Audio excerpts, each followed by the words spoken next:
Buenas noches, buenas tardes, cuando sea que estén viendo esta clase. También podría ser buenos días. Clase de Zohar Parshat Shoftim. La porción de esta semana es, eh, es importante por muchas razones. Una, porque es de la que tenemos que hablar, porque es la de esta semana. Pero esta semana siempre suele ser la primera semana de Elul, porque como vieron, el calendario se fue ajustando por esto de que teníamos un año bisiesto hasta llegar a, eh, a este último camino de la Torah, que es que el libro de Devarim termine, eh, termine para Simchat Torah. Entonces se han ido haciendo ajustes de las porciones, sobre todo en, para los lugares donde se lee la Torah, como en la diáspora, fuera de Israel, para que lleguemos a Rosh Hashanah, al mes de Elul y Rosh Hashanah, en este orden de las parashot. Y tiene bastante que ver la, la temática de la porción de esta semana con el mes de Elul y con el trabajo del mes de Elul. Entonces, como de lo que se trata la clase de Zohar es, por un lado, eh, explicar y darnos las herramientas respecto a cuál es la energía que la porción de la Torah está trayendo a la semana. Y después está la energía que tiene la semana por el, por el momento en el que estás, por la fecha.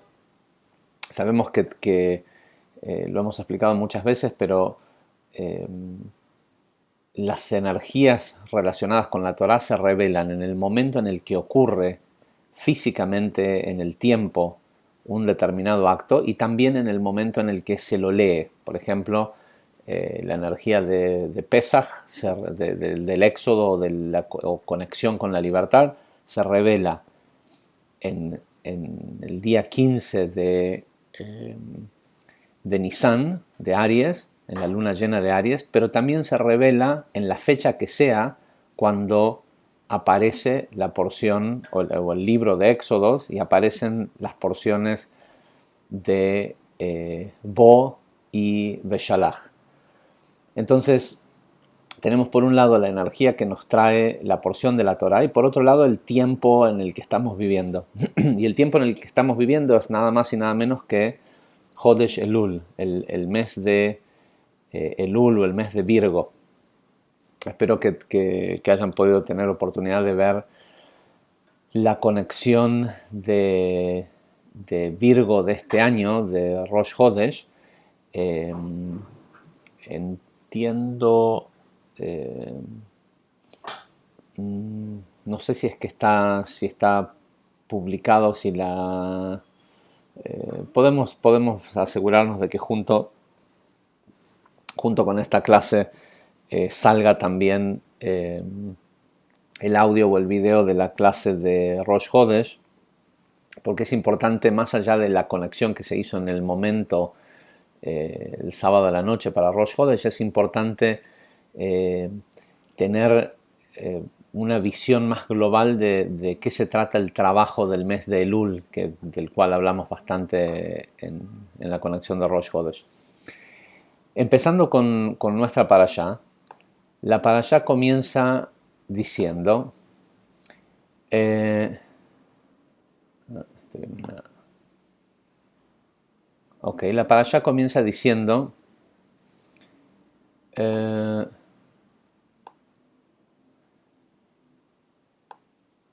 Shoftim Beshotrim, jueces y policías, Titen leja bechol sheareja, jueces y policías pondrás eh, Acá hay una pequeña, hay una pequeña discrepancia, no es discrepancia, en realidad en el idioma español no se alcanza a distinguir que dice, eh, no dice pondrán para ustedes en todas las puertas, sino que dice pondrás para ti en todas las puertas. Y entonces esto da de pensar cómo puede ser, en el último de los casos, si a alguien le toca ser el que ponga policías o jueces. Vamos, primero hay que sacar de lado la idea de eh, que es bastante ineficiente, por decirlo de alguna forma, poner jueces en la entrada de la puerta de una ciudad. Y se puede entender que de repente, ojo, no es una mala idea, o sea, cuando uno entiende espiritualmente el concepto de Shoftim, no está mal el hecho de que diga que pondrás policías en las entradas de tus ciudades, porque uno pudiera decir, bueno, si yo me aseguro de que no entres y tengo, no sé, una buena política migratoria, ¿no? Y no dejo entrar a mis ciudades gente que sea mala, tal vez adentro de mi ciudad no hayan crímenes. Pero luego uno tiene el problema de que la gente que está adentro de la ciudad tiene hijos y uno no tiene forma de controlar eso. Pero el concepto está muy bien porque cabalísticamente entendemos que lo que uno debe de cuidar es las puertas, porque una vez que algo pasa por la puerta, una vez que está del otro lado es difícil de detenerlo. Y esto es importante porque hablábamos hace un minuto de que hay una discrepancia o que más allá de que es poco eficiente poner a los jueces y a los policías en la puerta de la ciudad y no en un juzgado o adentro de la ciudad para que cuiden a la ciudad, también no es cierto de que cada persona, esto parece ser una mitzvah o una orden que Dios le está dando a cada quien para que ponga un juez y un policía. Porque dice titen leja, pon para ti. No dice pondrán para ustedes, para que, no sé, el gobierno lo organice y lo haga. Literalmente lo que está esto de asignar policías y jueces está puesto en singular en hebreo. O sea, me habla a mí como persona. Con lo cual, si yo fuera, no sé, el alcalde o el rey de una ciudad, podría hacer esto, pero entonces todo el resto de la gente queda fuera de la mitzvah. O sea, no puede cumplirlo porque a menos que cada uno de nosotros contrate a un policía, entonces vas a tener la mitad de la población en las puertas de las ciudades para que cuiden, ¿sí? Para que todos podamos cumplir con esta mitzvah. Y el Ari explica claramente, y nosotros ya lo hemos explicado muchas veces en las distintas las veces que hemos dado esta clase, por eso hoy no voy a entrar en demasiado detalle en esto, pero el Ari explica claramente que pon jueces y policías en las puertas, quiere decir específicamente a las puertas del individuo. La razón por la cual está escrito en singular, pon para ti jueces y policías, es porque son las puertas del individuo. ¿Cuáles son las puertas? Dice, estas puertas son los ojos, o la vista, el oído, los oídos, pero es el sentido son en realidad puertas sobre los sentidos. El sentido de escuchar, puertas sobre tu boca, y a diferencia de lo que acá hay algunos comentarios que dicen de que el cuidado de la puerta de la boca tiene que ver con lo que la persona come, ¿sí? Con comer comida kosher, y el Ari no dice esto, el Ari dice que tiene que ver con la puerta del habla, con el sentido del habla y lo que sale de la boca, no lo que entra en la boca. Dice, otra puerta es la puerta del olfato, la nariz es una de las puertas, pero no es por la nariz en sí, sino por el olfato y por lo que eh, por la conexión que hay entre la sensualidad, y no hablo solo sensualidad en el tema de hombre, mujer y pareja, sino de el deseo sensual o la seducción que tienen ciertos aromas sobre la persona. Puede ser, qué sé yo, olor a comida. De repente la persona está haciendo algo importante y tiene hambre, pero sabe que eso importante que está haciendo merece la pena de que espere para comer. Pero de repente pasa por un lugar donde hay olor a, no sé, a carne asada o a galletas recién horneadas o lo que sea, y ese olor lo controla, lo domina. Entonces, esta es una de las puertas en donde uno debe de poner policías, o donde uno debe de tener cuidado y de juzgar eh, qué es lo que deja entrar o no.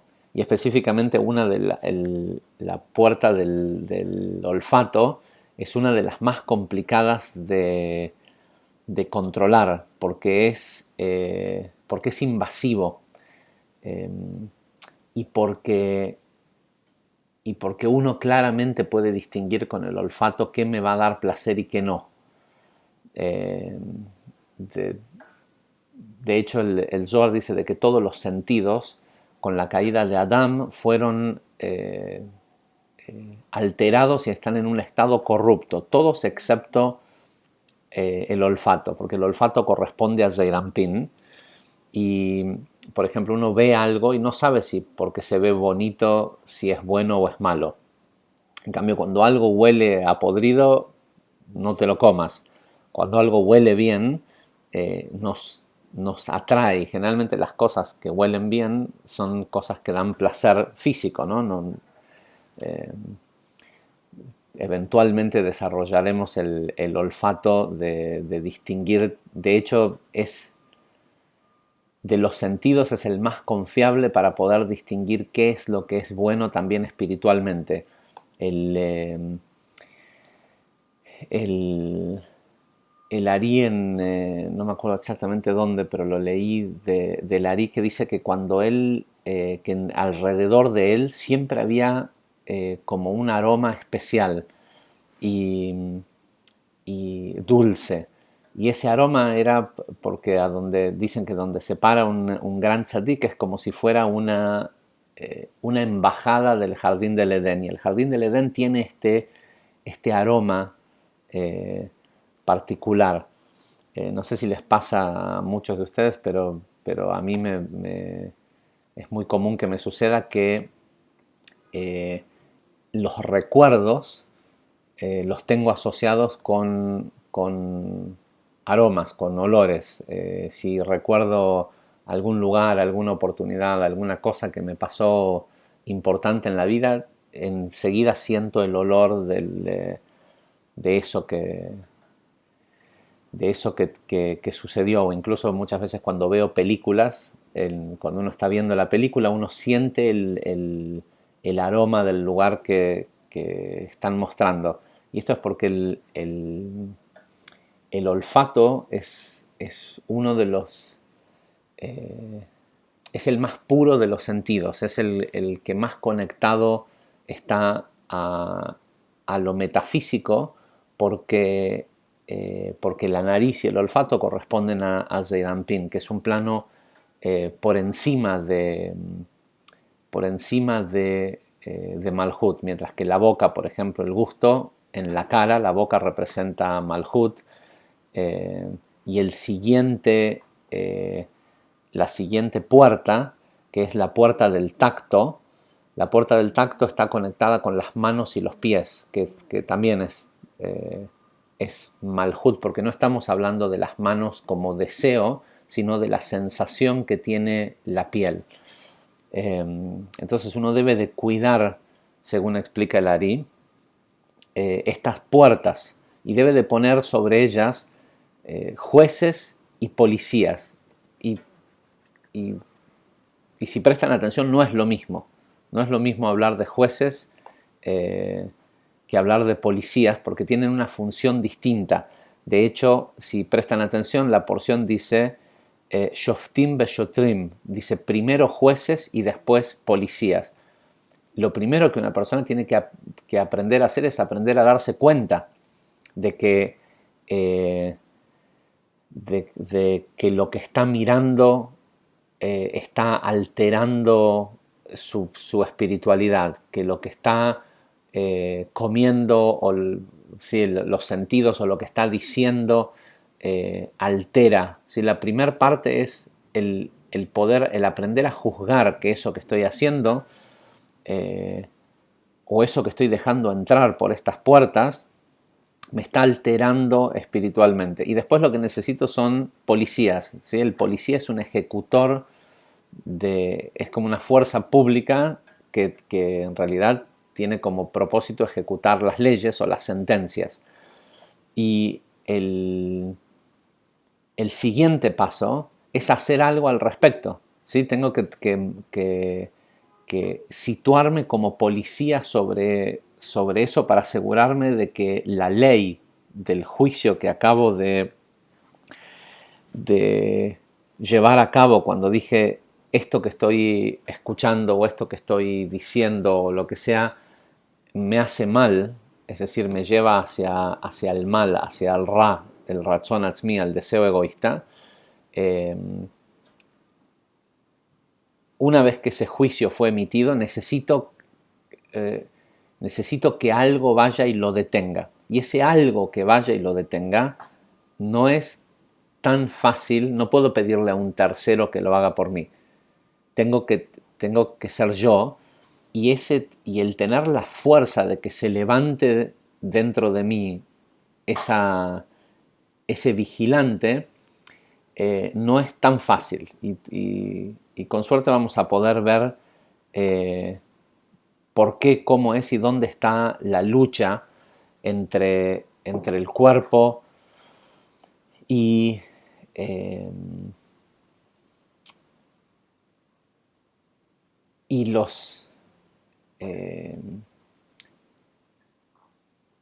los verdaderos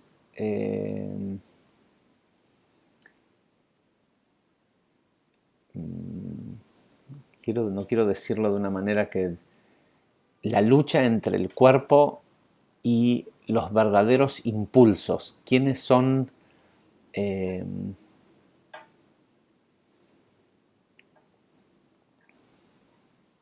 cómo es que si yo sé que ver eso me hace mal, o que si hablar mal de alguien me hace mal, o si me dejo seducir por la piel o por el olfato y sé que me hace mal, ¿cómo es que es tan difícil detenerlo? ¿Por qué no lo puedo detener? ¿Será que qué es lo que me hace ir a hacer algo que ya sé que me hace mal? ¿Será que no creo lo suficiente en que eso me está haciendo mal? O aunque sé que me está haciendo mal y lo creo y tengo una convicción, no tengo la fuerza para poder hacerlo. Y se trata de esto, de al menos aceptar que hay un desdoblamiento entre lo que quiero y lo que sé que me va a hacer bien, es decir, lo que quiero dejar de hacer porque sé que eso que estoy haciendo me hace mal, y conseguir la fuerza para poder hacerlo. Hay un desdoblamiento entre el deseo intelectual que tengo de solo hacer cosas que me hagan bien y dejar de hacer cosas que me hagan mal, con el deseo del cuerpo, que parece ser mucho más fuerte que el de mi intelecto o el de mi alma. Y hay un método, ¿no? de cómo eliminar a esa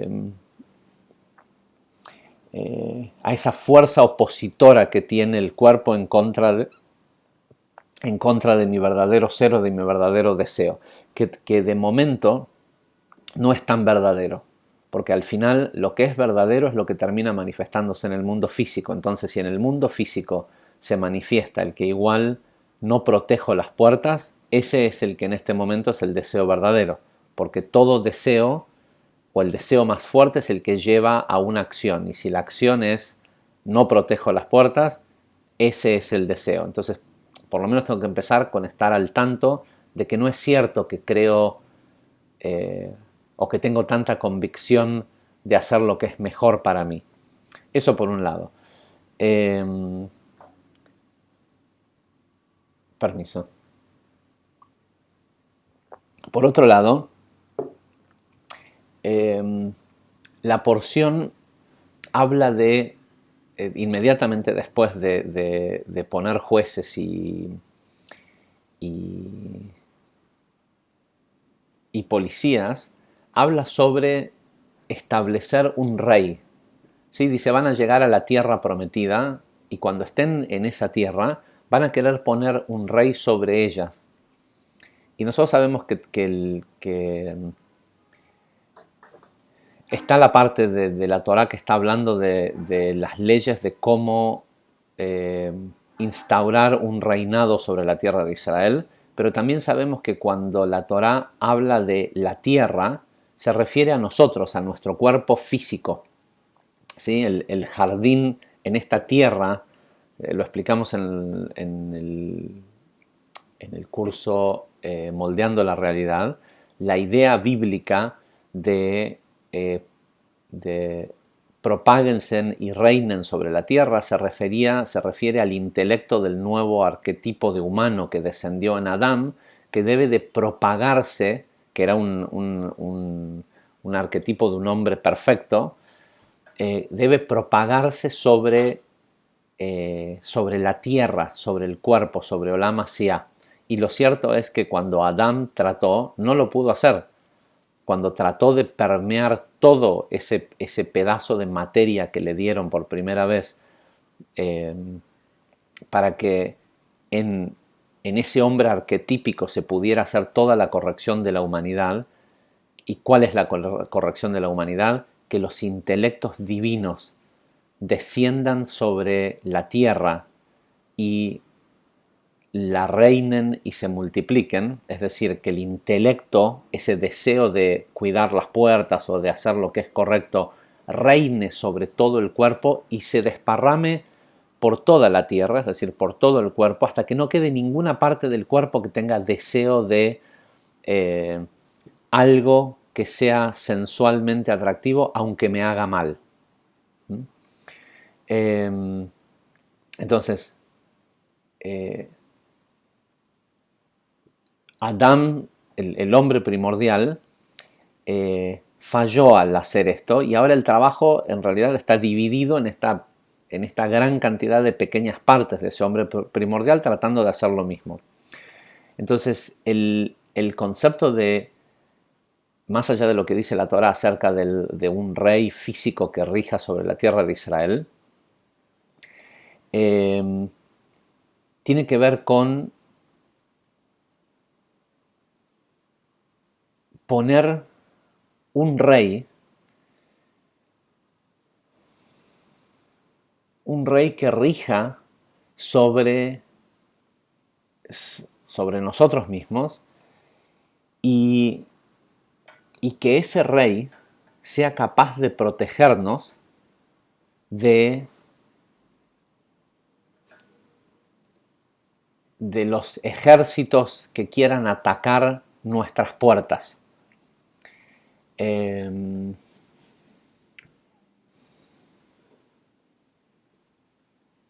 Lo vamos a explicar con más detalle ahora que leamos una sección del Zohar.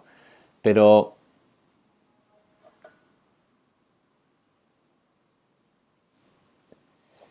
yo creo que es, no sé cómo se dice así, paramount,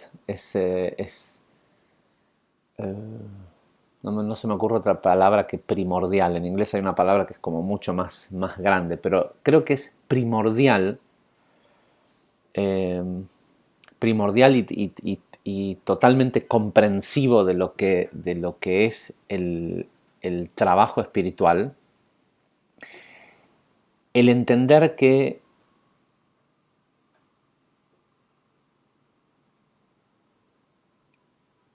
sin un rey el reinado se encuentra acéfalo.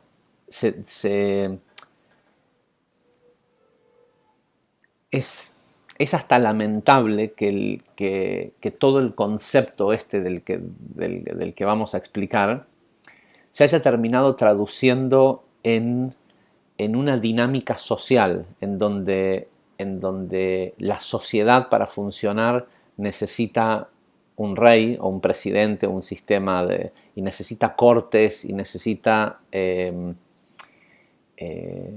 jueces y policías. Y la razón por la cual ocurre esto es porque hay delincuentes y hay crímenes y hay violencia y hacen falta leyes y hacen falta reyes. Esa es la realidad del mundo en el que vivimos hoy, pero la verdad es que al mundo no le hacen falta ni reyes, ni jueces, ni policías, ni nada de esto, porque este mundo funciona con un sistema perfecto y constante de justicia, y que son las leyes universales de causa y efecto. Y en el momento en el que la persona asume responsabilidad de que él debe de tener un rey, y debe de tener un rey por sobre él mismo, no un ser humano externo a alguien. No sé, es muy profundo lo que estoy tratando de explicar y no sé si lo estoy pudiendo transmitir. Los seres humanos no necesitan sistemas de justicia, no necesitan cortes ni cárceles, y por eso no importa cuántas cárceles se, se construyan y se ponga más gente presa. La inseguridad, la violencia no tiene nada que ver con eso, tiene que ver, o la seguridad tiene que ver con un proyecto de evolución emocional y espiritual que se le debe de proponer a un pueblo.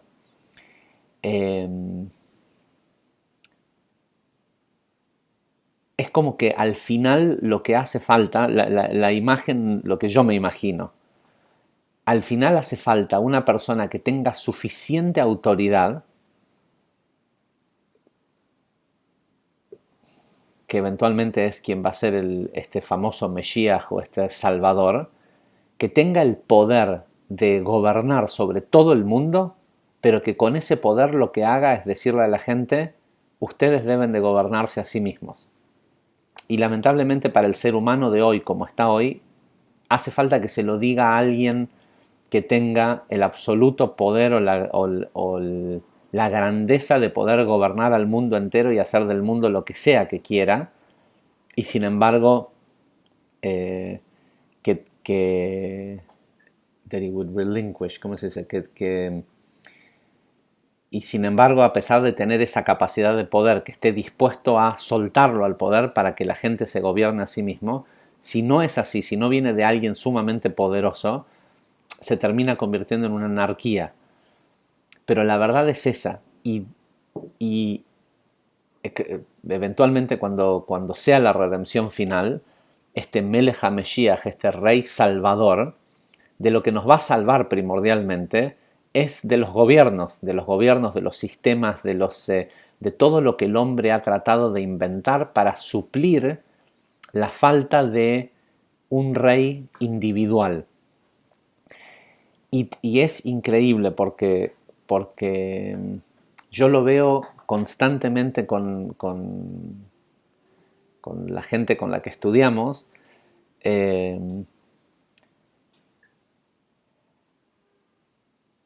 Hay una necesidad de que me digan qué hacer.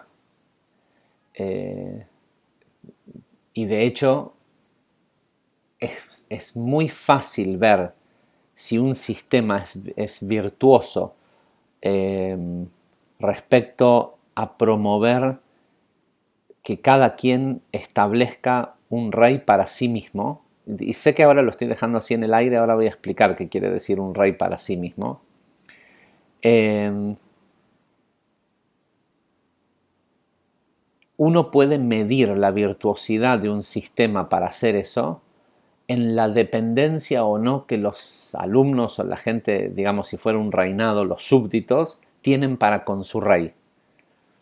El, el, el sistema es virtuoso cuando la persona dice: a mí no me importa para nada cuáles sean eh, las políticas económicas, sociales, esto, lo otro. Yo puedo hacer de mi vida lo que yo quiero, lo que sea que quiero. No sé, ayer entro a un supermercado. eh, es muy típico cuando uno llega. Me acabo de instalar aquí en un vecindario en Nueva York, y entonces uno sale a buscar enseguida dónde está la carnicería kosher más cercana y demás, que por suerte aquí es muy fácil. Pero cuando te ven que eres de otro país, lo primero que te hacen es, o sea, la- las desventajas de la ventaja de la carnicería kosher es que vende comida kasher. Las desventajas es que siempre son de judíos y son gente metida, ¿no? Entonces enseguida quieren saber de tu vida, quién eres, qué haces, de dónde vienes. Entonces el tipo me pregunta que de dónde soy. Le digo de Argentina y me dice: ¿cómo está Argentina? Le digo: bien. No, pero yo oigo que no está bien. Bueno, le digo, pero los lugares son lo que la persona hace de ese lugar, ¿sí? No, el lugar es solo una circunstancia, o la situación es una circunstancia, y después está lo que la persona hace. No, no, me dice el tipo. Yo me refiero a cómo está Argentina para los judíos. Le digo: creo que está igual para los judíos que para los no judíos, ¿no? Y ya todo esto, por supuesto, el señor ya se estaba medio enojando conmigo porque se suponía que yo tenía que tener la empatía de decir: nos tratan bien, nos tratan mal, hay antisemitismo, no hay antisemitismo, todo este tipo de conversación estúpida que tiene la gente, eh, que nada, que no logra ver que los lugares son lo que uno hace de ellos. Eh, ¿Por qué doy este ejemplo? Porque muestra que hay primero una necesidad de la gente de echarle la culpa a otros de cómo les va a ellos, y por otro lado la necesidad de tener un rey, alguien que les diga qué hacer para no tener que tomar demasiada responsabilidad. Y a nosotros nos pasa cuando se propuso el, el sistema de las comunidades de estas Keilot que estamos haciendo alrededor del mundo de Kabbalah aplicada, un Kaal. El Kaal está organizado para que tenga 6 responsables de grupo que corresponden a las 6 Sefirot de Zeranpin. Entonces la pregunta que mucha gente hizo cuando leyó lo que se había propuesto es: bueno, pero ¿qué es Malhut? No, le digo, Malhut es la comunidad en sí misma, es la manifestación del trabajo que hacen las 6 áreas de trabajo. Bueno, dice, pero hace falta un líder. Tú vas a ser el líder, tú nos vas a decir qué hacer, cómo hacerlo. No, no, le digo.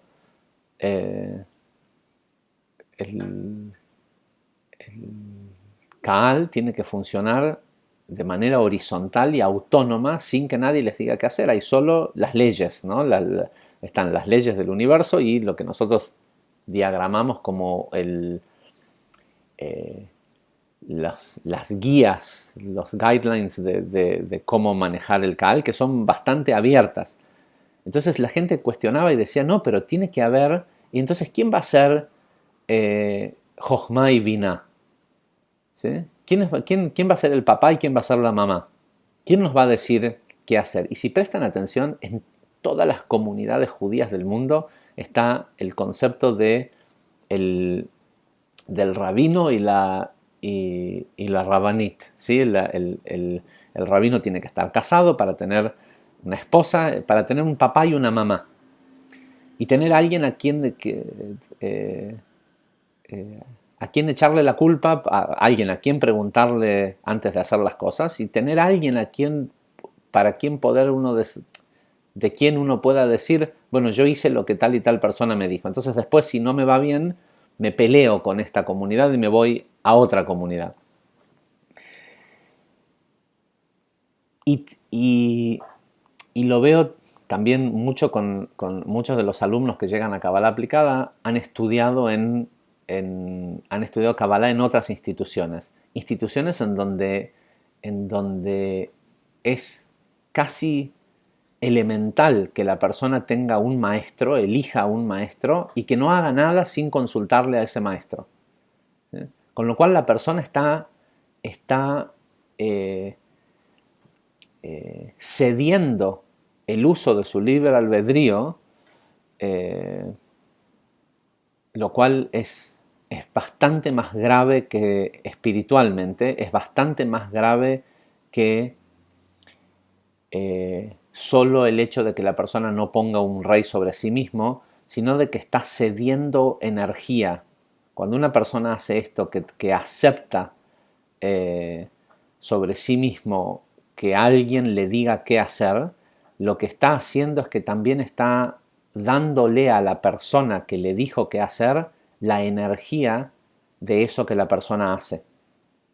Repito, porque tal vez no queda claro. Cuando una persona, en lugar de hacerse cargo de su propio tikkun y de hacer su trabajo espiritual, consulta con los demás con alguien, para que ese alguien le diga qué es lo que él tiene que hacer, no solo está el problema de que por más que esa persona le diga lo correcto que debe de hacer, ya no tiene el mismo valor espiritual, no tiene el mismo valor de crecimiento espiritual esa acción, porque no llegó a él el deseo de hacerlo por libre albedrío. O sea, la otra persona le coartó su libre albedrío. Pero hay algo peor aún, y esta es la razón por la cual mucha gente sí hace esto de constantemente decirle a sus alumnos qué es lo que deben de hacer, que es que la energía, digamos, el beneficio metafísico de haber hecho esa acción se la lleva a la persona que tomó la decisión. ¿Sí? Cuando uno le traspasa a otro el libre albedrío de sus propias decisiones, también le está traspasando el beneficio, ¿sí? También le traspasa el perjuicio, le pasa el perjuicio y el beneficio de la acción que la persona va a hacer. Eso por un lado. Ahora, pero bueno, lo vemos constantemente de que la gente tiene esta necesidad de que otro sea el que le diga qué hacer. Y en lo que en realidad la persona tiene que hacer es designar para sí mismo un rey por encima de él. Y esto se combina o tiene que ver con que inmediatamente después de establecer este concepto de los policías, los jueces, un rey, aparece una serie de cosas que si la persona hace esas cosas debe ser supuestamente asesinado. Y hay 4 tipos de formas de cómo la persona debe ser asesinada. Y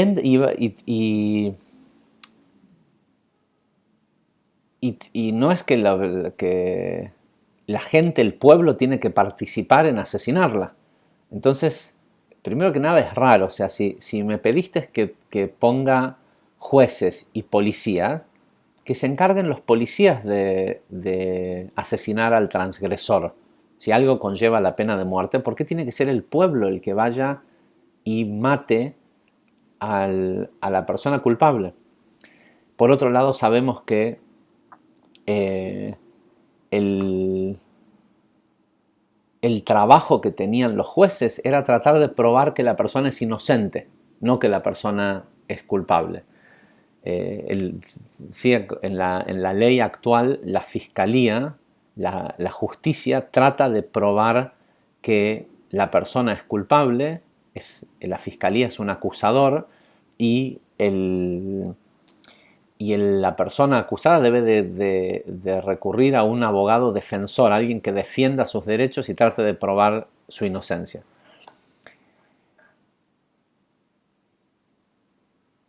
Primero tenemos que saber que, porque es bastante contradictorio esto con la idea del Dios que nosotros explicamos en los cursos iniciales, ¿sí? Un Dios que pide que maten a la gente por haber cometido una transgresión. Que en el último de los casos, si la persona tiene ese deseo egoísta, el creador también tiene que tener alguna responsabilidad en esto, porque somos todos su creación. Y más allá de, de poner de lado la idea de la muerte como peor castigo, porque en el último de los casos, ¿quién dice de que morir es algo malo? Si fuera algo malo, pobres los humanos, que todos nos morimos, ¿no? Y aparte, una vez que uno entiende los procesos de las ruedas del alma, nos morimos un montón de veces. Entonces, es malo respecto al hecho de que solo estando vivo acá en la tierra uno puede hacer tikkun.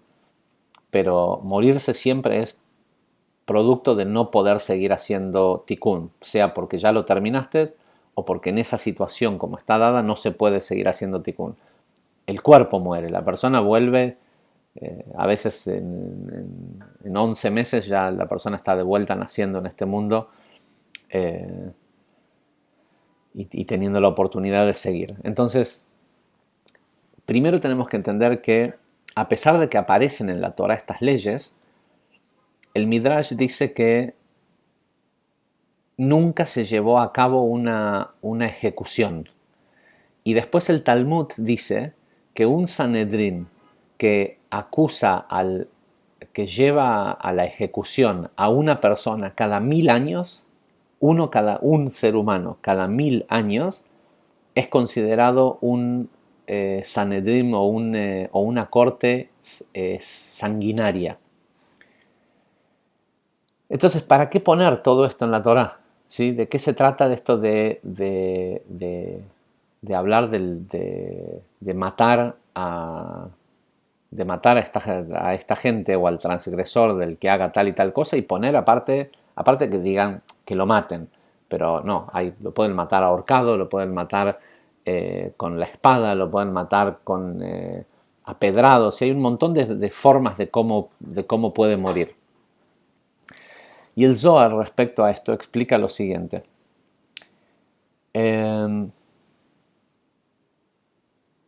Primero dice que el concepto de tzedek tzedek tirdov, esto de justicia, justicia buscarás, no es que tienes que buscar y buscar hacer justicia en contra de tus hermanos, de los otros seres humanos, sino que justicia, justicia buscarás es que debes de buscar ajusticiar al único culpable que hay de todo lo que ocurre en el mundo. Dice que es el cuerpo, ¿sí? Y más precisamente el ángel de la muerte, el Samech Mem, y lo que conocemos metafísicamente como la serpiente. Pero la serpiente lo explicamos en los cursos iniciales, es un estado arquetípico de pensamiento egoísta. Sobre estos es sobre quienes uno debe de ejecutar justicia. Y dice lo siguiente: el precepto que habla, estoy leyendo del Zohar, es el versículo 2. La porción de Shoftim tiene muy poquitos Zohar escritos, es muy escueta la intervención del Zohar en esta porción. El versículo 2 dice: el siguiente precepto, el de castigar a alguien con la espada, es decir, de matar a la persona con la espada, pero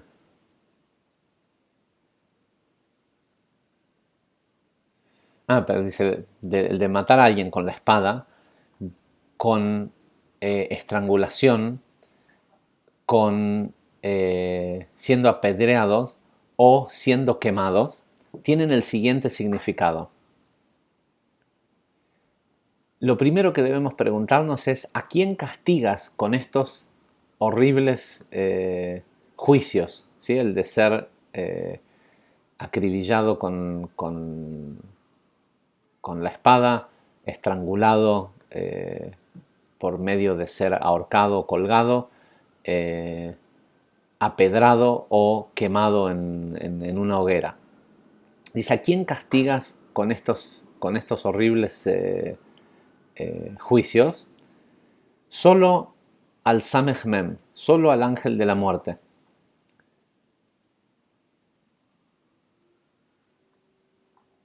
Dice, tal como está escrito en Yeshaya 34:5, donde dice, y mi espada descenderá de los cielos, y mira que ella bajará y caerá sobre Edom.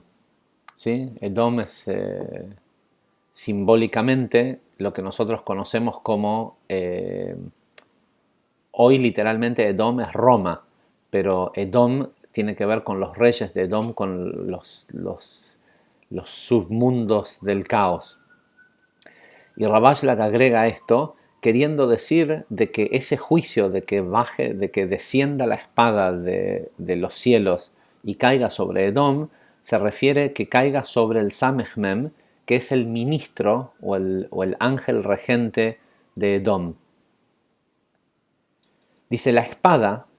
Ahora, y uno se pregunta qué es o sea, por qué estos métodos y si es una ejecución metafísica, ¿con qué es que se lo ejecuta? ¿Qué es la espada? Porque yo con la espada sí puedo matar a otra persona, pero a un ángel, algo que es etéreo, que es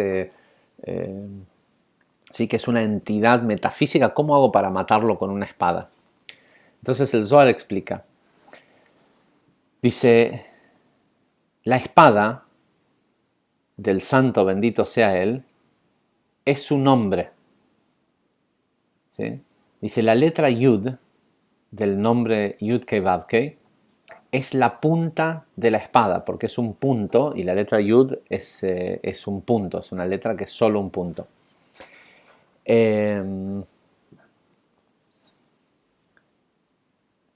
La letra Vav del nombre Yud Kei Vav Kei es el cuerpo de la espada, es decir, es la hoja de la espada, que sabemos que la Vav es un palito, entonces la punta es la Yud y el cuerpo de la espada, la hoja de la espada, es la letra Vav. Dice, mientras que las dos letras Hei del nombre Yud Kei Vav Kei son los filos de la espada, los cuales son el secreto de la frase Tzedek Tzedek Tirdof, ¿sí? Justicia, justicia buscarás. Y la razón por la cual dice dos veces la palabra justicia es porque son dos veredictos los cuales descienden. Un veredicto de las cortes celestiales y un veredicto de las cortes terrenales. Son dos cortes. De hecho, la palabra que utiliza para veredicto también quiere decir corte en hebreo.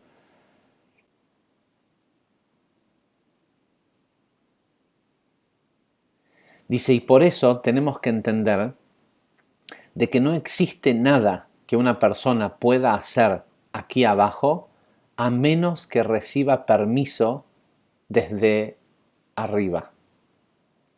Y acá, y si bien voy a explicar el resto de las formas de muertes y demás, acá quiero que nos detengamos un instante.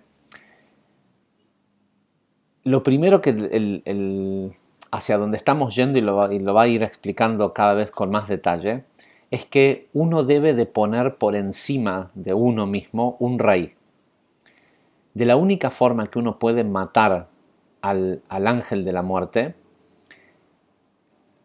y a los impulsos, a los deseos que te llevan a hacer cosas que te hacen mal, es decir, que son egoístas y que te están llevando a la muerte, ¿sí? Están consumiendo de la energía del cuerpo, es poniendo un rey sobre nosotros mismos. Y el rey no es otra persona, no es un maestro que me diga qué es lo que tengo que hacer de mi vida. El rey es el único rey, es el rey del universo, es el nombre. Por eso cuando uno dice, ¿quién es el rey del universo? Hashem. Hashem no quiere decir Dios, Hashem quiere decir el nombre. Entonces, en lugar de ir a preguntarle a mi maestro qué es lo que tengo que hacer, tengo que hacer que mi rey sea un nombre. Y la respuesta es sí, porque nosotros ya explicamos cabalísticamente qué significa Dios, qué es el nombre de Dios. Es un sistema. Cuando yo tengo por encima mío ese rey, el que sea, por eso cada uno de nosotros va a tener un rey distinto, pero es el rey, es Yudke Vavke, ¿sí? Porque cada uno de nosotros vino a hacer una cosa distinta a este mundo y no hay una forma de que un tercero pueda saber exactamente cuál es tu tikkun, ¿sí?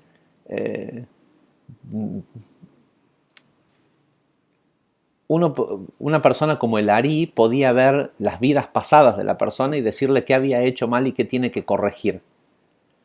Pero hay un concepto en Kabbalah que debido al proceso de transmigración de almas y a que el tikkun es móvil, alguien lo tiene que hacer. No es necesariamente cierto de que yo lo tengo que hacer a todo el tikkun, de que tengo que corregir todo lo que no hice correctamente en vidas pasadas. Si estoy ocupando toda mi naturaleza y mi ser y mi fuerza y mi corazón en amar al nombre. ¿Qué quiere decir amar al nombre? Ve'afta et Hashem Elokeja, ¿sí? Amarás a tu Dios con todo tu corazón, con toda tu fuerza. Si amo la creación, porque el creador, o sea, Dios respecto a este mundo es solo el creador, es decir, si amo la creación y si quiero ser parte de ella, no ser un individuo creado, sino ser parte de los que están creando esta creación. Entonces, cuando yo pongo como mi rey al nombre Yudkei Vavkei, al sistema creativo, y me pongo a ver de crear algo que le sirva a los demás, de hacer algo por los demás, es muy probable que lo que es mi tikkun sea transferido a otra persona que, como no está haciendo nada por los demás, como no está haciendo nada por la creación, pero sí está sufriendo o dispuesto a pasarla mal, le toque tener que hacer mi tikkun. Y no es eso, y no es injusto, porque en realidad yo estoy haciendo algo que mejora la vida de todos los demás y esa otra persona también. Y esa persona puede en cualquier momento dejar de estar recibiendo tikkun adicional y convertirse en creador. Pero para convertirse en creador tiene que tener un rey. Ahora, termina diciendo, porque la persona tiene que entender que no hay nada que él pueda hacer aquí abajo si no tiene permiso de arriba. La persona no puede decir simplemente, ya no voy a hacer esas cosas que me hacen mal, voy a dejar de fumar. Y después trata de hacerlo y no puede. ¿Por qué no? Porque necesita permiso de arriba para hacer algo abajo con el cuerpo en Malhut, con el cuerpo de Asiá, necesita permiso de Atzilut. El permiso no es que tiene que ir y pedir permiso, es que tiene que descender un intelecto que se propague sobre el cuerpo y lo domine, ¿sí? Un intelecto que diga qué asco que es fumar y voy a dejar de fumar, y la persona lo puede hacer porque ese intelecto permeó todo el cuerpo, todas las células, y ahora le da asco hacer eso. Es parecido a lo que, no sé si escucharon la charla de Shabbat, que explicaba sobre la comida kosher. Cuando empecé a comer kosher, vivía acá en Estados Unidos, y era facilísimo encontrar todo tipo de sustitutos de restaurantes kosher, lo que sea, que hicieran comidas que sean muy parecidas de gusto y de textura a las cosas no kosher que a mí me gustaban comer, ¿sí? Y en realidad era porque lo hacía porque entendía o me parecía que tenía que comer kosher, pero no tenía el deseo de hacerlo. Hoy me pasa de que cosas que hace años atrás me encantaban, las veo y me producen una repulsión. ¿Por qué? Porque ya hay un intelecto respecto al kashrut que descendió sobre mi cuerpo y hace ahora hay una memoria opuesta, hay una memoria de, en lugar de deseo por eso que me hacía mal, lo repelo. Pero tengo otras cosas en mi vida donde no, donde sé que ciertas cosas me hacen mal, y igual las hago. Entonces es un proceso constante de conseguir ese intelecto que descienda y pueda gobernar sobre todo el cuerpo. ¿Mm? Continúa diciendo, dice, el cobertor de la espada, ¿vieron que la espada entra en una funda? Dice, la funda de la espada es el nombre Adonai, el nombre Aleph Dalet Nun Yud. Dice ahí, en el nombre Aleph Dalet Nun Yud, están las letras de la palabra juicio, din. ¿Sí? El nombre Aleph Dalet Nun Yud, Adonai, es una letra Aleph y las letras de la palabra din, juicio. Dice, y en la lectura del Shema, cuando la persona lee 2 o 3 veces por día el Shema, dice, en la lectura del Shema está el secreto de el nombre Yud-Kei Vav-Kei. Perdón, quiero asegurarme. Sí. El secreto del nombre Yud-Kei Vav-Kei, que es la espada, tal como lo mencionamos anteriormente.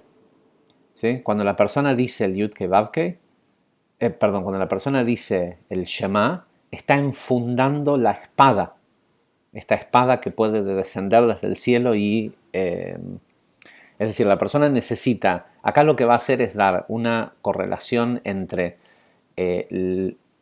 intelectualmente cómo tiene que estar la persona con el nombre desde lo metafísico, pero también qué acciones físicas hacer, literalmente que tienen que ver con los rezos diarios, para enfundar esa espada y para ser más efectivo a la hora de ir a matar o de castigar de muerte al ángel de la muerte. Perdón.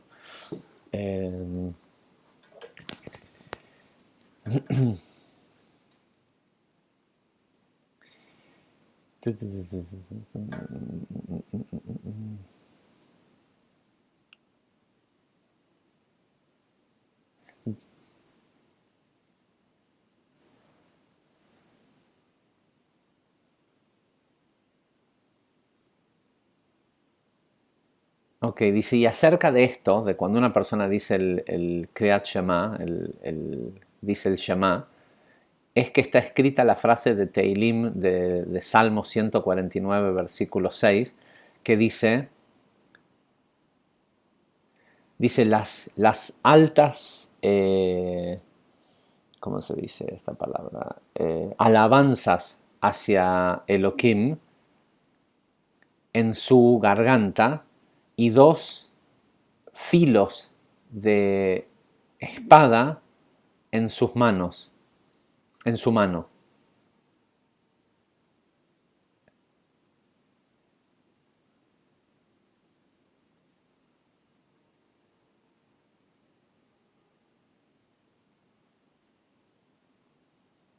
Dice, eh, tal como ya fue explicado anteriormente.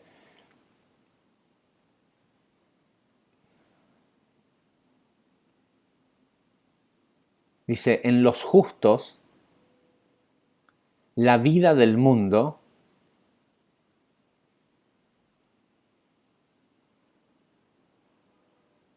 están incluidas en, dice,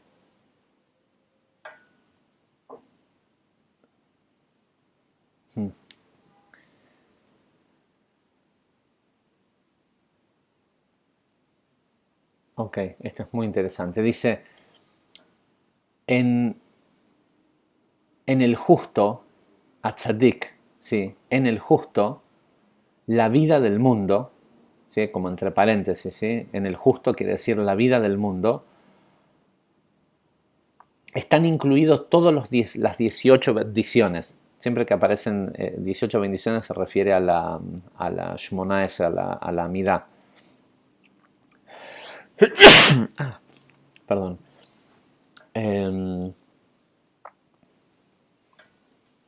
dice, en el justo, a Tzadik, están incluidos las 18 bendiciones, que es la vida del mundo, porque sabemos que el número 18 es el valor numérico de la palabra Hay, vida. Haya Olamim, ¿sí? La vida de los mundos. Y esto quiere decir, dice Rabashlag, que es a través de los justos, ¿sí? O del justo, que es Yesod de Zeranpin, que se logra la unión entre Zeranpin y Malhut.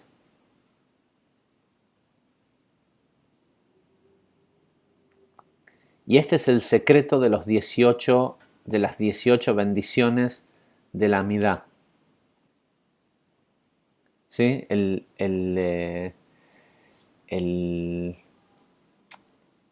Shema corresponde al nombre Yud-Kei Vav-Kei y la funda, ¿sí? Si se fijan, una espada es como algo masculino, ¿sí?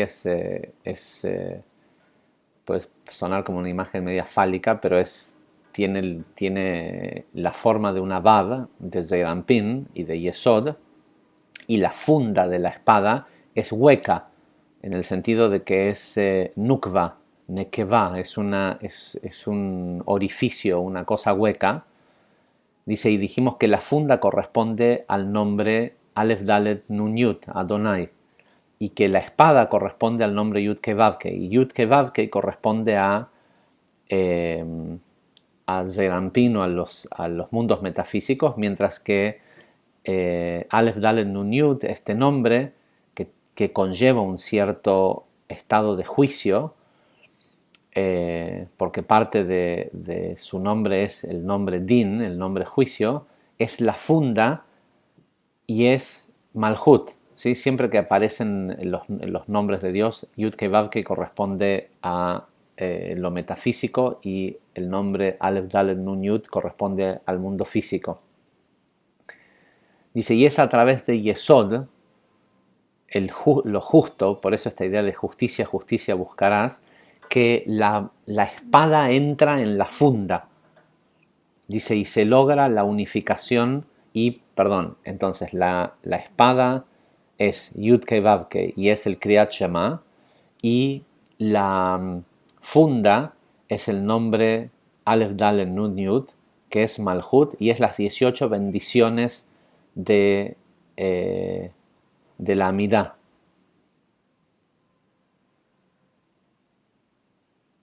Dice, por eso comenzamos estas 18 bendiciones diciendo Hashem Sfatai Tiftaf Ufi Yagit Tehilateja. Dice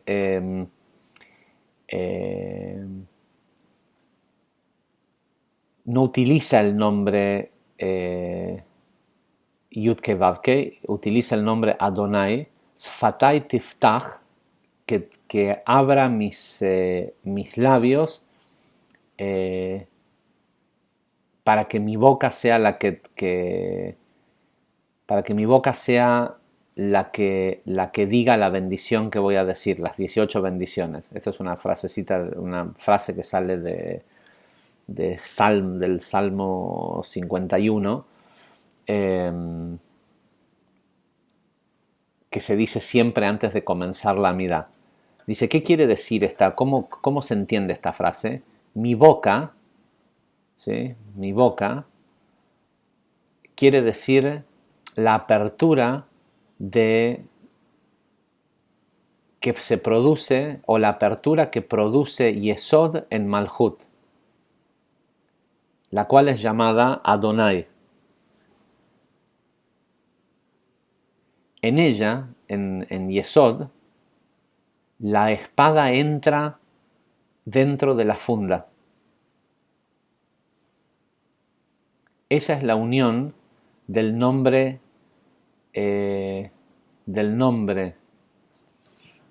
Yud Kei Vav Kei con el nombre Aleph Dalet Nun Yud,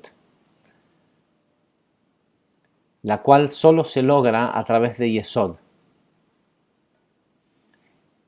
En ese momento, la furia del rey es pacificada, como aparece en el libro de Esther 7:10. Hay una frase que dice, y entonces el rey, la furia del rey, se apacigua. Dice, ¿cuándo ocurre esto? Cuando Zeranpin y Malhut se unen, y se unen por medio de la unión del nombre Yud Kei Vav,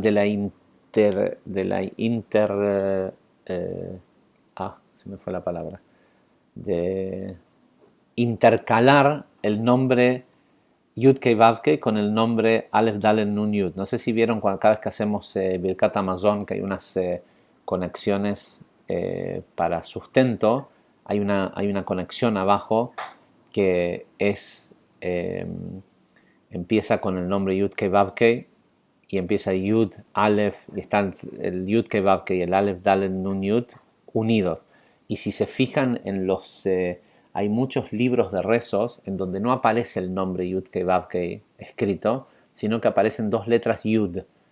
Y esas dos letras Yud es porque cuando uno une estos dos nombres, comienza con una letra Yud y termina con una letra Yud. Es una abreviación de la unión de los dos nombres, que es la unión de Zeranpin y Malhut. Dice, ¿y por qué se apacigua la furia del rey? Porque las klipot fueron consumidas por la unificación de esta lectura, la del Shema, seguida por la lectura de la Amidá. Por eso es importante no interrumpir entre el Shema y la Amidá, tanto en Arvit como en Shaharit, en las dos conexiones donde se hacen juntos Shema y Amidá, porque después uno hace el Shema a la mitad para dormir, pero ese no va combinado con el Shema, sino acá está hablando de las dos veces en Shaharit y en Arvit cuando uno hace el Shema seguido de la Amidá. No deben de interrumpirse, no se debe hablar entre medio de uno y otro. Al punto que por ejemplo en Arvit se recomienda ni siquiera decir Baruj Baruch Shemo a las bendiciones para no desconectar, no agregar ningún tipo de palabra entre medio del Shema y de la Amidá. Dice, ¿por qué se pacifica? Porque las klipot fueron consumidas por la unificación de la lectura del Shema y la Amidá. Y en el momento en que la persona comienza a decir la Amidá y dice Hashem Sfatat Tiftaf Ufi Yachite y la Teja, dice, en ese momento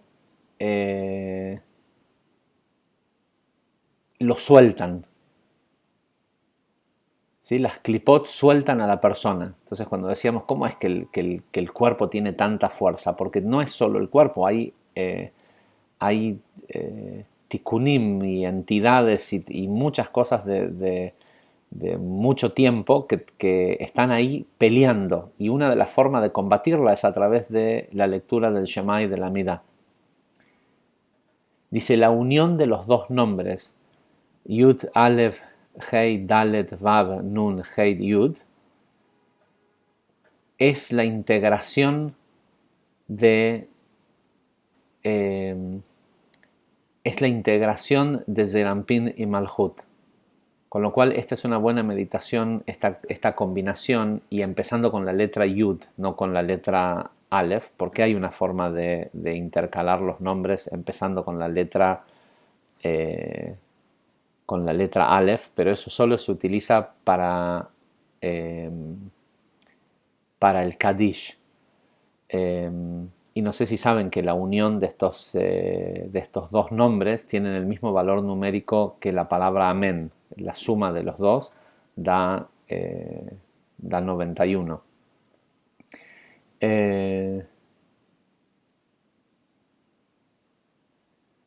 Ok, y sigue, dice, el precepto de matar a alguien por estrangulación es lo mismo, a quien se debe de estrangular es al Samech Mem, al ángel de la muerte. Dice, y la forma en cómo se lo estrangula es a través de los ta'amim, no sé cómo se dice, en inglés hay una palabra que es cantillations, la entonación con la que uno dice el Shema. Cuando uno lee el Shema tiene, como es una sección que proviene de la Torá, tiene no sé cómo se dice ta'amim, son como notas que te explican cómo debe de ser entonado. Entonces dice que cuando la persona entona el Shema, cuando lo dice en voz alta y lo entona, el ángel de la muerte siente que lo están estrangulando.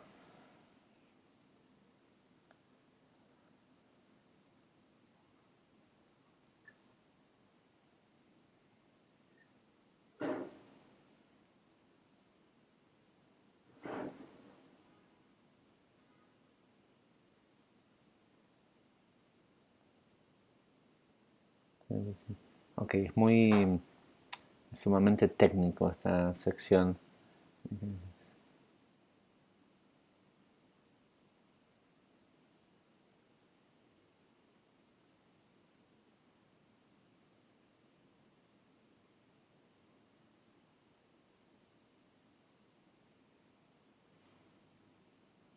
Mm.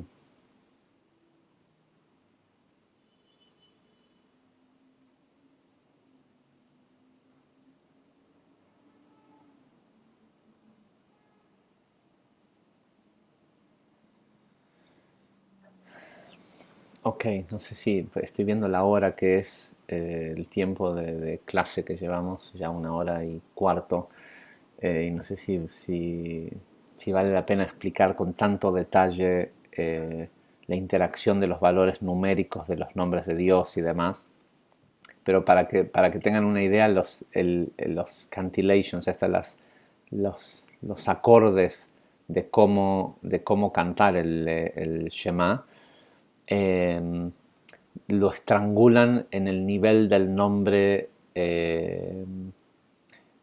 Memhei, que es el nombre Yud-Kei Vav-Kei deletreado Yud Vav Dalet, Hei Aleph Vav, Aleph Vav Hei Aleph, eh, que el valor numérico es 45. Uh,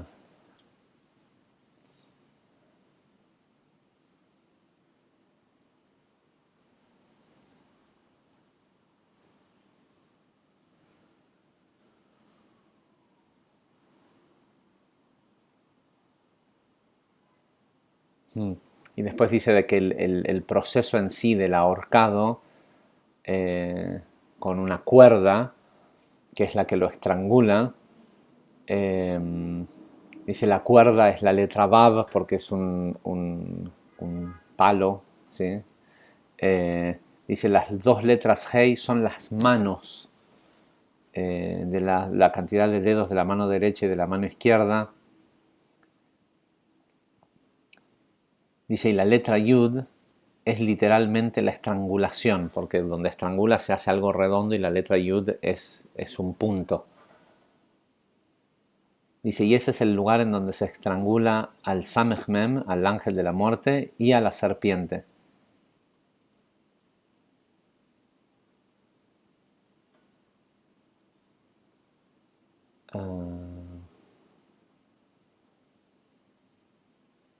Dice, puesto que tienen que saber que el nombre Yud-Kei Vav-Kei es el que mata al ángel de la muerte y a la serpiente. Es decir, este nombre, Yud-Kei Vav-Kei, el sistema, cuando la persona está en un modo creativo, dice, mata al ángel de la muerte y a la serpiente y esa vida se la da a Israel.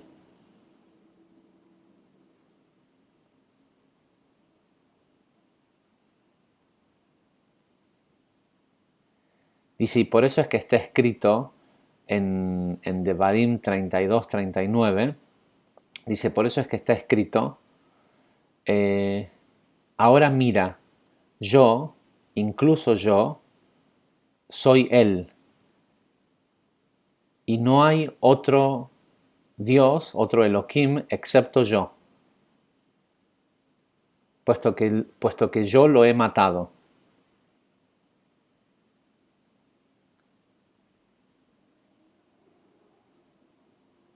Dice, ¿qué es lo que ha matado? Pregunta Rabbi Shimon. Dice, ha matado a todos los otros dioses, ¿sí? Que en el momento que la persona pone como rey sobre sí mismo al Yud Kei Vav Kei, enseguida se le van todos los... ¿sí? Cuando se le van todos los otros dioses, todos los otros reyes que lo dominan. Dice, he matado a todos los otros dioses con mi nombre. Y también he matado a todos aquellos a quienes no creen en mí. Dice, pero le doy vida o he hecho que vivan aquellos que creen en mí y que observan mis mandamientos.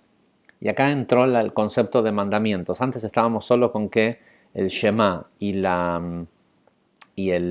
Midá son suficientes para darle dos tipos de muerte al ángel de la muerte, la espada y el ahorcamiento, pero nos quedan dos tipos más que son la pedrada y el quemarlos. Dice si uno desea castigar al ángel de la muerte a pedradas, esto quiere decir con la piedra que es el Yud Kei Vav Kei. Si una piedra es algo redondo y la letra Yud es un punto, es una cosa es redonda.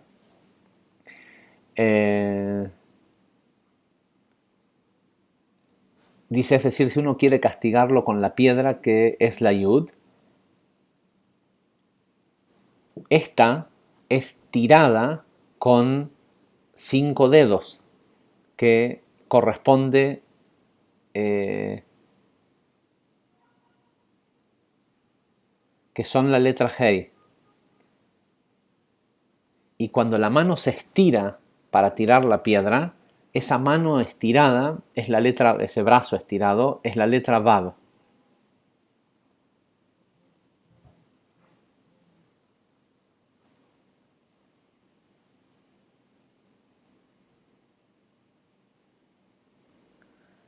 Dice, cuando se estira se une, esto no lo entiendo muy bien, dice, cuando se estira se une al hombro, que es en donde está recostada la otra letra Hei.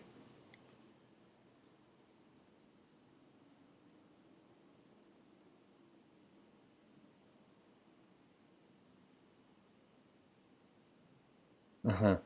Dice, y tirar esa piedra a él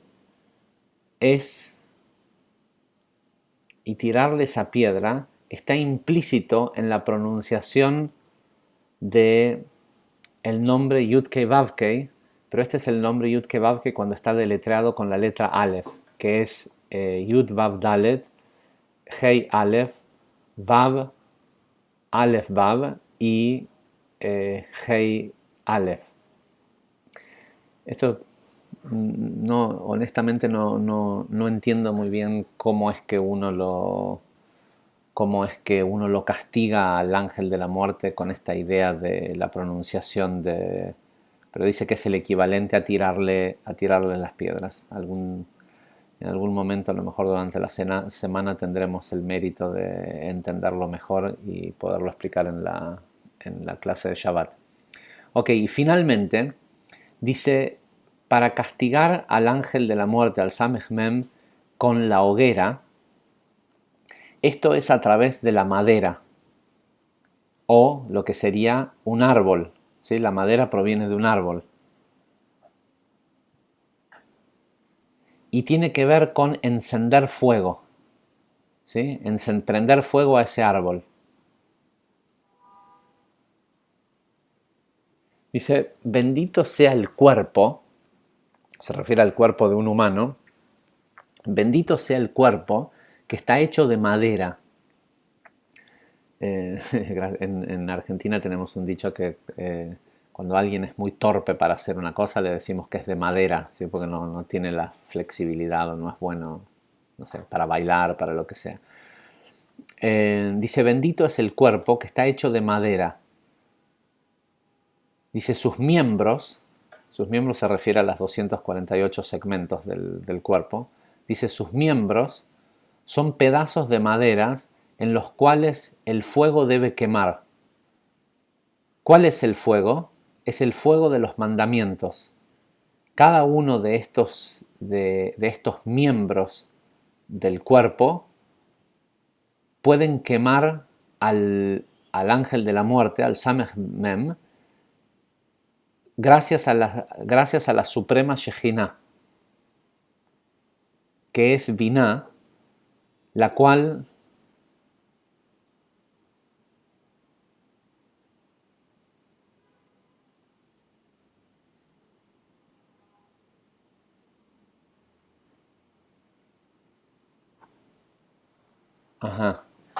dice, vuelvo para atrás un segundo, bendito dice es el cuerpo que está hecho de madera. Sus miembros son piezas o pedazos de madera en los cuales debe quemar el fuego.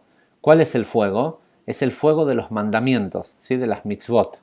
Pero está hablando, ahora vamos a ver cuando llegue más abajo, tiene que estar hablando solo de las 248 mitzvot positivas, porque cuando el Zohar habla de los miembros del cuerpo siempre se refiere a los 248. Dice, en estos miembros del cuerpo es donde el Samech Mem se quema, o donde se puede quemar al Samech Mem, gracias o por medio de la suprema Shejinah, la cual es Binah, con un árbol que es Tiferet, y con todos los árboles, queriendo decir todas las Sefirot, las cuales están pegadas a Tiferet. Cuando el fuego desde arriba desciende sobre la madera del sacrificio, es de donde dice la 1.51 que dice, los extraños que se acerquen a él deberán ser asesinados. ¿Sí? Cuando uno lo lee en Bamidbar, uno pensaría que de lo que está hablando acá es de que si una persona que no es, que es foránea a la ley de llevar sacrificios, lleva y ofrece un fuego extraño, deberá ser condenado a muerte. Sin embargo, lo que está diciendo acá el Zohar es que esa frase de Bamidbar 1.51 en realidad quiere decir que cuando la persona utiliza cada parte del cuerpo y las mitzvot correspondientes para quemar para encender ese fuego, el extraño es el Samech Mem, el ángel de la muerte, que no tiene conexión con la unión de una parte del cuerpo con la mitzvah correspondiente. Lo que hace es que le da energía de vida a esa parte del cuerpo. Y si eso es así, es totalmente contrario al ángel de la muerte, que lo que hace es quitar en esa situación. Él es un extraño. Dice, y eso lo condena a muerte. Dice, puesto que él se quemará, el ángel de la muerte, se quemará en ese fuego, en el fuego que la persona enciende cuando hace una mitzvah positiva.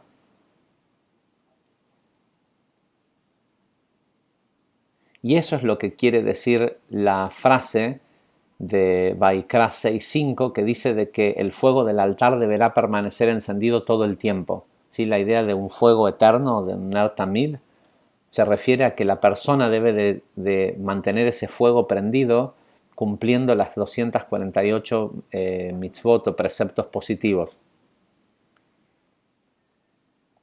Dice, bendito sea él, la persona, que se adhiere al árbol de la vida. el cual es Zeir Anpin, que es el cuerpo y los miembros de su cuerpo. Puesto que en el momento en que él se adhiere al Etz HaChaim, al árbol de la vida y a los preceptos, él se convierte como en una vela, como una vela encendida.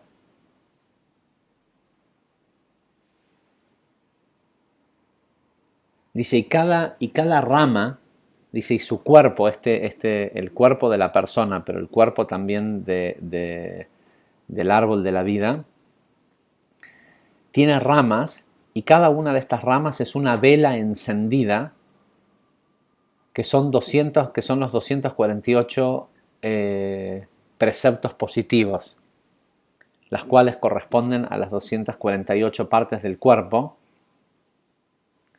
que mantienen la luz o que mantienen encendido el fuego de cada una de estas partes, hasta que la persona por esta energía de vida que extrae de las 248 preceptos positivos, termina derrotando a la muerte. Dice, cuando ambos, el árbol de la vida y las velas de los mandamientos de Zeir Anpin, las velas de los mandamientos, que son la unión entre Zeir Anpin y Malhut, ¿sí? Zeir Anpin es el árbol de la vida y las partes del cuerpo que están encendidas o vivas son Malhut. Cuando estas están juntas, para ese hombre, para el hombre a quien mantiene cada una de estas 248 velas encendidas, unificadas con Zeir Anpin, con la emoción, con el árbol de la vida, sobre ese hombre es por quien se escribió el versículo del libro de Shemot, del libro de Éxodos, capítulo 3, versículo 2. ¿Qué dice ese versículo? Dice, el arbusto se quemaba con fuego, pero el arbusto no se consumía. El famoso episodio de Moisés que se encuentra con el burning bush, la zarza ardiente, dice, cuando la Torá explica qué era lo que había encontrado, dice, era un arbusto que estaba encendido en llamas, pero que ese fuego no lo consumía. Dice, esa frase no se refiere al arbusto, se refiere al hombre que puede mantener unidos Zeir Anpin y Malhut a través de las 248 partes del cuerpo vivas, ¿sí? Que están prendidas fuego, unificados con su emoción. Es decir, cuando la persona tiene el deseo, la emoción, la perseverancia, el amor de hacer estas 248 acciones, porque entiende que con eso es con lo que él prende fuego y quema al ángel de la muerte y a la serpiente y a todos sus ministros.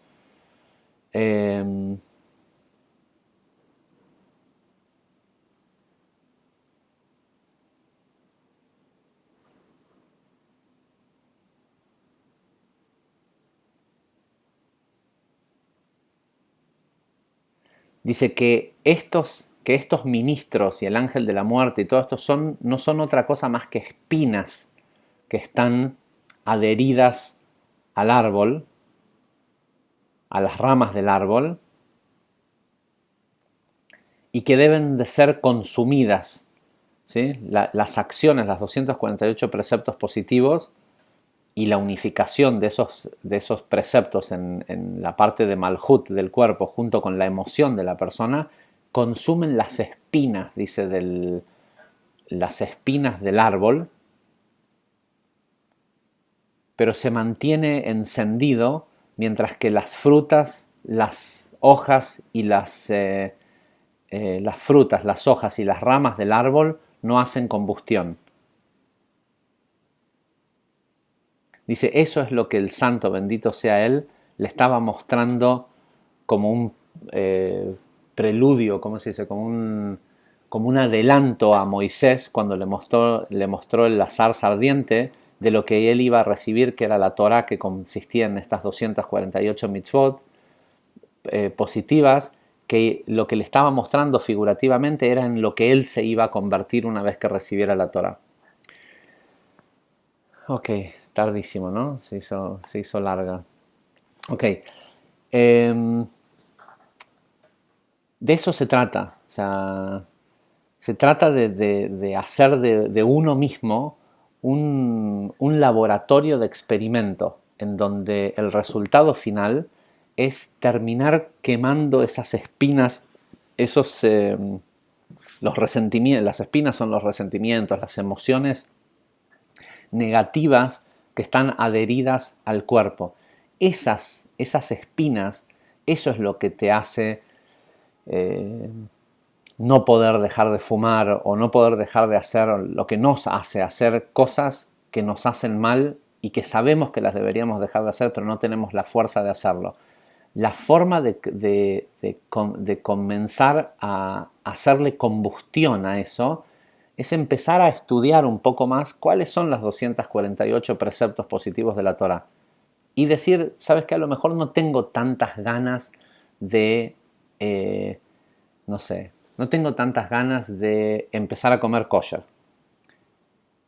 Pero sí tengo ganas de dejar de fumar.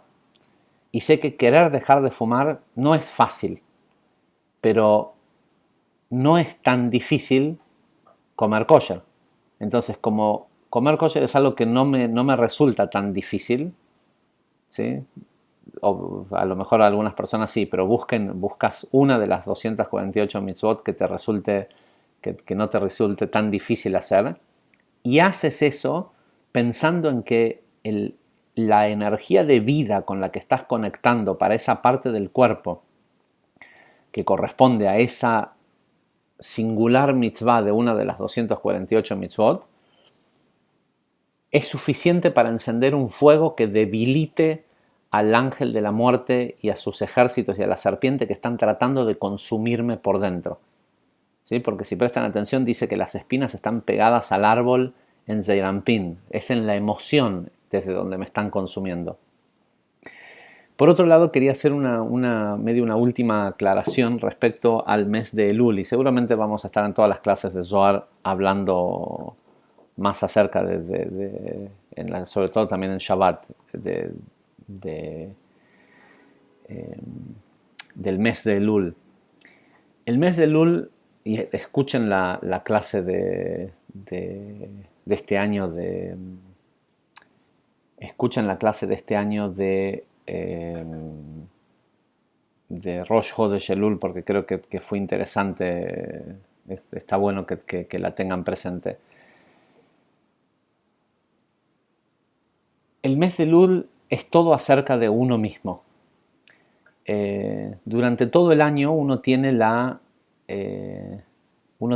capacidad de evitar su tikkun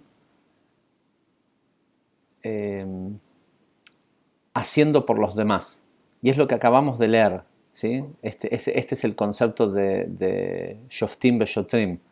Pero uno no puede hacer por los demás si no se concentra en uno mismo, porque los demás en realidad no te necesitan. Los demás son una excusa para que uno haga por uno mismo.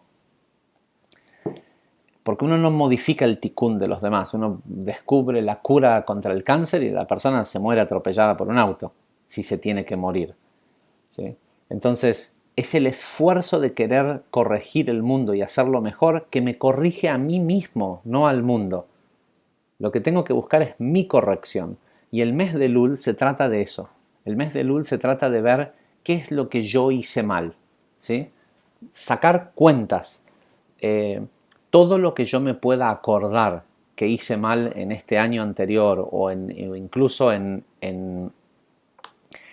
una vida anterior o en toda mi vida, y que lo pueda traer a la luz, lo pueda sacar a relucir en el mes de Elul, voy a tener la capacidad de eliminar de mi vida. Ahora, ¿cómo se hace? Tomando responsabilidad de que soy el único culpable. Perdón, permiso. Eso está en mi vida y tuve esa situación y hice lo que hice y no hay excusa por haberlo hecho. Soy el único culpable. Eso ya es una parte. ¿Cómo lo puedo reparar? Porque el mes de Elul es un mes de reparación y de perdón. ¿Cómo lo puedo reparar? Tengo que ver qué fue lo que en dónde se desconectó Zeir Anpin y Malhut.